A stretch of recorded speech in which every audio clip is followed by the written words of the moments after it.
Hi, I'm Vanessa from SpeakEnglishWithVanessa.com. Do you like cleaning? Let's talk about it.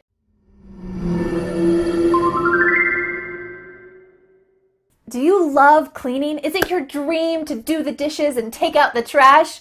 Okay, probably not, but these are necessary parts of daily life. Today, you're going to learn how to explain over 30 common household chores. The word chore means a necessary cleaning activity. Maybe when you were a kid, your parents made a chore chart and you had to check off the various chores whenever you finished them. Or maybe they just said doing chores is a necessary part of daily life, so do them. But now that you're an adult, they definitely are. You're invited to my mother-in-law's house to clean. Today, I'm going to be showing you around her house and we're going to be cleaning around it using these important expressions. All right, let's get started with some daily household chores. Oh, good morning. It's time to make the bed.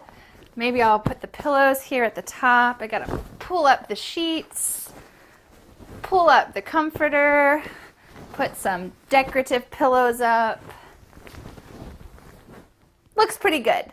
And now it's time to change the sheets. All right, so I'll probably take the pillowcases off.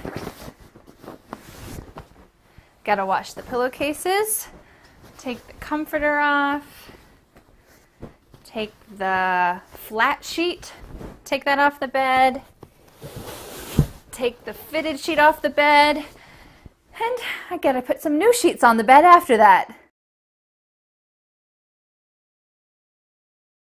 Next, I gotta scrub down the tub and the shower. So I'll probably use a rag, maybe some kind of cleaning solution, and scrub the walls, scrub the tub, get around the bottom of the drain. The drain's where the water goes down.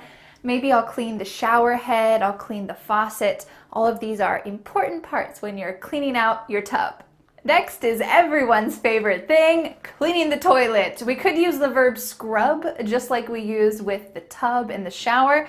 You might first start by lifting the lid, then taking a scrub brush, scrubbing around a little bit, and then you might pour some kind of cleaning solution into the toilet bowl, letting it sit for a little while, scrubbing it out. You might scrub around the toilet bowl, maybe you'll scrub behind the toilet bowl, making sure that everything is clean.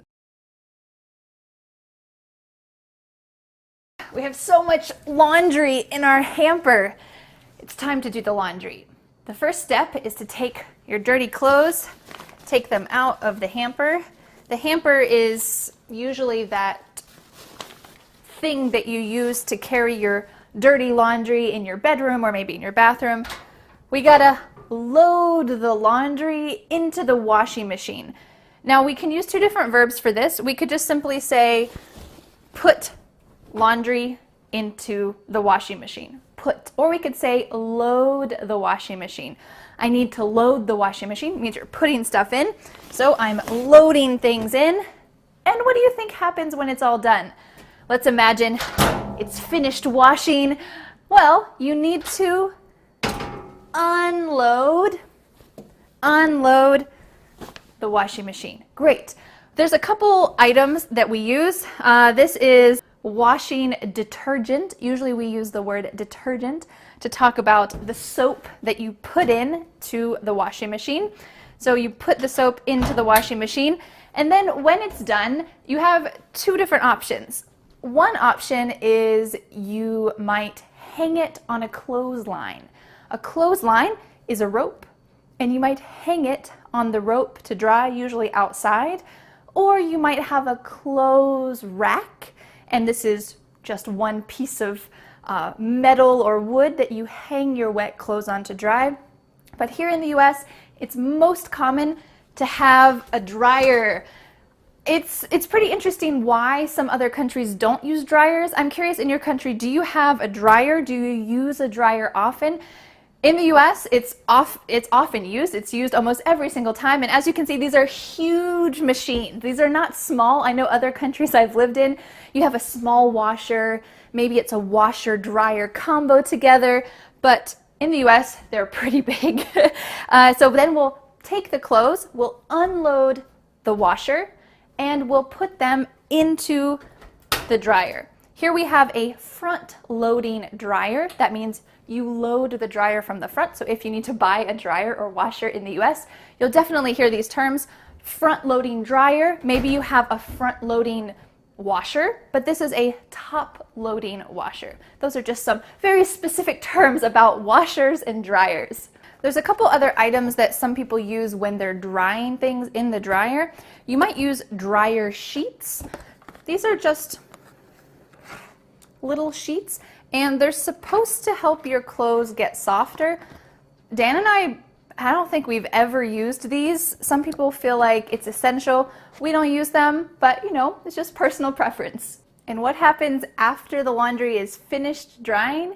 You need to fold the laundry or fold the clothes and put them maybe in a drawer or put them in the laundry basket, and then we can take that to the bedroom or wherever you're going to put them away. So we say fold the laundry or fold the clothes and then put it away. It's a great phrasal verb for cleaning. Put it away. Whose job is it in your house to prepare the meals? We might say prepare the meals, or before you prepare a meal, you might need to make a meal plan. Some people do this. It means that you write down Monday through Sunday and you decide, what am I going to eat on Monday? I'm going to eat spaghetti. What am I going to eat on Tuesday? Tuesday, I'm going to eat fish tacos. And then you write down each day so that when you go grocery shopping, which is another chore, you can easily decide all of the things that you need to buy and you don't need to keep going back. So I'm curious, do you make a meal plan, and who prepares the meals at your house? And after you've finished preparing the meal, maybe after you've finished eating your meal, you need to wipe down the counters, or we could say the kitchen counters. This is a kitchen counter, so we need to wipe it down. This phrasal verb wipe down is useful for almost any room. You can wipe down the kitchen counter, you can wipe down the bathroom counter, you could wipe down the kitchen table, you can wipe down a lot of surfaces, and it just means you have a wet cloth and you're wiping that surface. What do you have to do after you cook? You gotta wash the dishes. You might use a rag like this, or you might use some kind of steel wool, depending on how tough the dishes are. Or you might use a scrub brush, or you might use a sponge. My mother-in-law doesn't have a sponge here, but you might use a sponge, you might use a rag like this. And after you wash them with some soap or some dish soap, we could call it, you have a couple options. You might air dry them, so we could put them on the drying rack. Put them on the drying rack means you just set the things here to dry and let the air dry them. Or if you're extra lucky, you might have a dishwasher. And it's true, my mother-in-law has a dishwasher. So you can load the dishwasher. It's the same verb that we use for the clothes in the washer. In the dishwasher, we don't call this simply the washer. We always call it the dishwasher because the washer is for clothes and the dishwasher is for dishes, for things that you use for eating. So you might put them on the top shelf, maybe the bottom shelf. Maybe you put them in the silverware rack at the bottom, and you load up the soap, the detergent in here, and turn it on, and it's done. So easy. So if you don't have a dishwasher, you have to wash them by hand, and you need to set them in the drying rack. You've got two options. What do you use at your house? Whose job is it in your house to take out the trash? Maybe this is something that you do every day. Maybe it's something that you do weekly. If I can figure out how to get my mother-in-law's trash, aha, I did it, open. Maybe it's something that you need to do weekly. Maybe it's something that you need to do daily. You need to take the trash bag out of the trash can, and maybe you put it in a dumpster, maybe you put it in a bin outside, but you need to take the trash bag out. And if you're already taking out the trash, you should probably take out the recycling too. This is another great phrasal verb. We use phrasal verbs a lot for household chores. Take out the trash. Take the trash out. Or take the recycling out. Take out the recycling. What about your refrigerator? Or we can call it just a fridge. there might be a couple things that you do. The first simple step might be to simply wipe down, using that great phrasal verb, wipe down the fridge. It means inside, you're just wiping the surfaces. But maybe you've got a lot of food in your fridge. My mother-in-law has a lot of food in her fridge, which is always exciting whenever we come to visit. But you might find some food that is expired, or maybe it's old, so you need to go through the fridge and clean out the fridge. Clean out the fridge means you're taking things that are old or expired and throwing them away. So you need to clean out the fridge.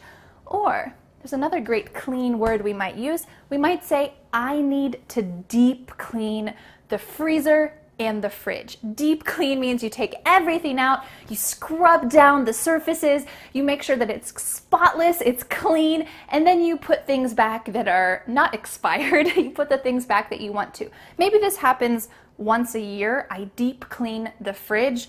For me, that isn't really happening on a schedule. I think the last time that we deep cleaned our fridge was when I was pregnant, and every smell was so terrible, and I told Dan, our kitchen smells so terrible, I can't go in the kitchen. But really, I was just pregnant. It didn't smell terrible. And so I asked him, please, can you deep clean our fridge and freezer? There's something that smells terrible in there. Really, nothing smelled terrible. It was just my nose because I was pregnant. But thankfully, Dan deep cleaned our fridge, and it was good for our fridge. It didn't really help me because everything still smelled terrible. But for this moment, you can deep clean if you want to really scrub and make sure it's spotless. If you have any hardwood floors or linoleum floors in your house, you need to arm yourself with a broom, and you need to sweep the floor, probably daily. If you have a small child like me, or maybe a dog, you need to sweep 3 times a day, but you will definitely need a broom. Something that's really common and easy to use if you have hardwood floors is a Swiffer. Swiffer is actually the brand, but in English we say, I'm going to Swiffer the floor. We use it as a verb, or I'm going to get the Swiffer, which is this device. And usually there's a little cloth that is the Swiffer brand cloth, and you put it over top. It's a disposable thing. It might be dry and it kind of picks up some cat hair or dust, or it might be wet and you can kind of easily mop the floor. But if you don't have one of these, you might need a mop, or maybe 2 mops. My mother-in-law has 2 mops.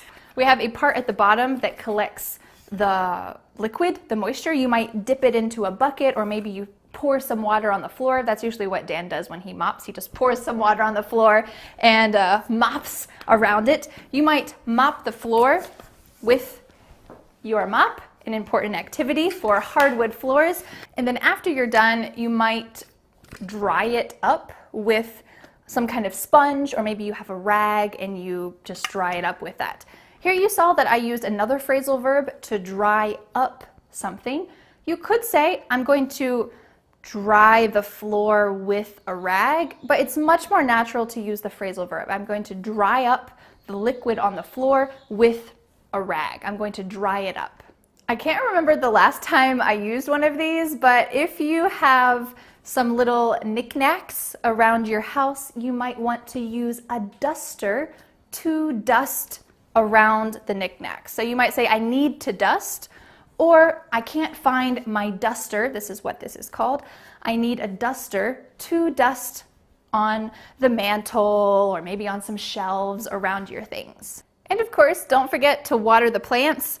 This is not a watering can. This is just her tea kettle, but I couldn't find my mother-in-law's watering can. But you can imagine you need to water the plants with a watering can.